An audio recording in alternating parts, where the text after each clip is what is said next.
Hi guys! Welcome back to my channel. This is Mama Mitch. For today's video, share ko sa inyo yung mga video na naipon ko na naman noong 2023. Binidyohan ko nga yung asawa ko habang nagluluto ng ginisang kamatis na may itlog. So, ayan yung mga ginagawa niya. Kunyari, nagulat siya. Pero ang totoo, alam niya na binibidyohan ko siya. May times nga na ang asawa ko ang nagluluto, lalo na pag sinisipag siya. Kaya naman, pinagbigyan na natin at naghintay na lang ako kung anong kalalabasan ng luto niya. Kanina pa. Kanina pa. Isa mo.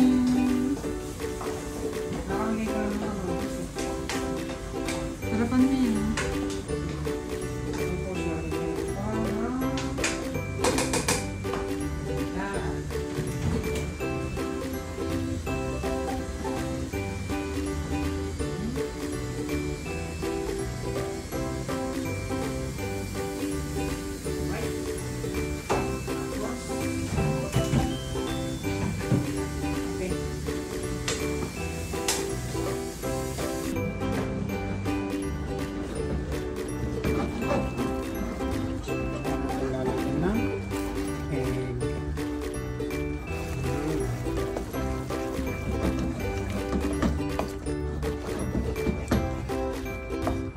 Kapag nga nagluto kami ng ginisang kamatis na may itlog, sinasawsaw namin yung isda or tuyo.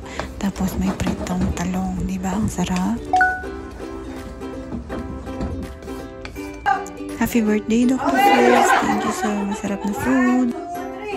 Happy birthday to you. Happy birthday to you.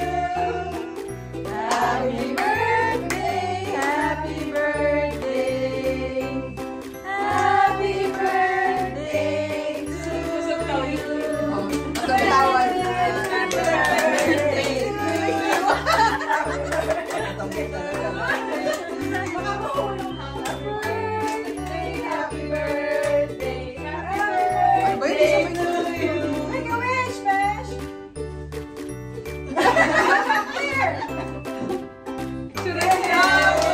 Gusto ko sanang mag-video ng a day in the life, lalo na pag nasa work ako. Kaya lang, ang hirap mag-video.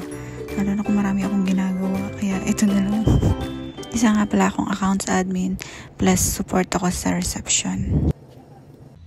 Sinipag nga pala ako kaya nagluto ako ng sopas. Kapag naman wala kaming time magluto, ay lalabas na lang kami at kakain ng mga Filipino food, syempre. So, ayan, bulalo. Nagpunta nga pala kami sa Dubai Outlet Mall, kaya naman makikita nyo ang mga iyan at pwede kayong magpa-picture. At dahil wala naman kaming nabili sa Dubai Outlet Mall, nagpunta na lang kami sa Dragon Mart. Hey!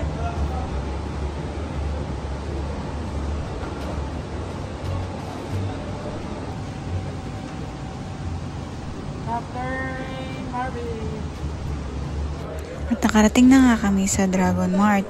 Dito sa Dragon Mart, makikita nyo ang maraming gadgets at kung ano-ano pang mga gamit na pwede kayong tumawad.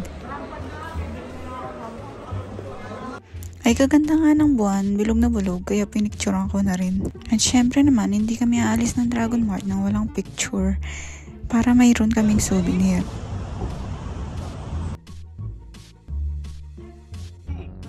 At dahil nga ginabi na kami, ay nagpasya na kaming pumunta sa Dera para kumain. Napagpasya na namin, kumain na lang kami dun sa Wmart.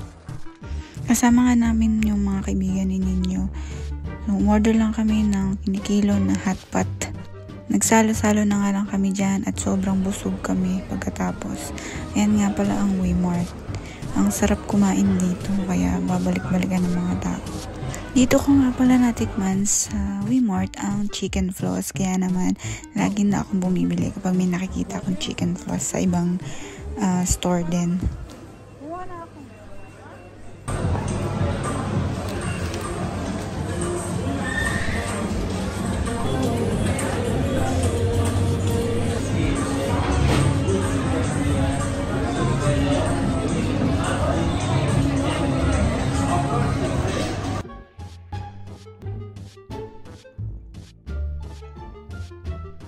Share ko nga din yung photos namin nung kumain kami sa Boyle.